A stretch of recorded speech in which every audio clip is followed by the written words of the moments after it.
আসসালামু আলাইকুম রহমতুল্লাহি ওবারাকাতুহু। তো আজকে আমাদের একটা স্বপ্ন পূরণ হতে যাইতেছে, কারণ আমরা গিয়ে কিছুদিন যাবত আমরা কিছু দেশি মুরগির এবং কিছু হাঁসের ডিম আমরা সংগ্রহ করতেছিলাম, যেগুলো আমরা ইনকিউবেটর তৈরি করছিলাম গত কিছুদিন আগে, যে মনে হয় 16-17 দিন আগে আমরা গিয়ে দুই মামা ভাগ্নে মিলে গিয়ে একটা ইনকিউবেটর তৈরি করছিলাম। তো সেই ইনকিউবেটর গিয়ে ডিম দিতে যাবো আমরা, এখন যাইতেছি আমি। গিয়ে আমার নানা বাড়িতে গিয়ে আমাদের এখান থেকে 20 কিলোমিটার পথ হয়তো বা সম্ভবত।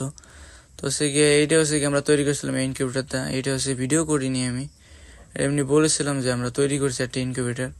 তো এই পাশেরটা গিয়ে আমার এক মামা সম্পর্কে হয়, সে তৈরি করছিল। এরপরে গিয়ে তার বেশিরভাগ ডিমগুলো ফুটছে, এর কারণে ঝড় হয়েছিল, এর কারণে কিছু ডিম পাওয়া গেছে। প্রায় আপনার অর্ধেক ডিম পাওয়া চলে গেছিলো, এর কারণে ওইগুলো বেছে বেছে ফেলাই দিছিল। এরপরে অল্প কিছু বাচ্চা ফুটছে।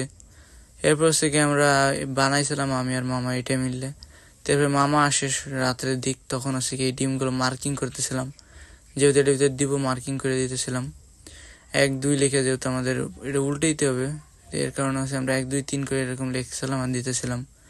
এরপর কি আমরা সারিতে দিতেছিলাম। মোটমাট আমরা দিছি আপনার 60-63টা ডিম দিছি আমরা সব মিলে।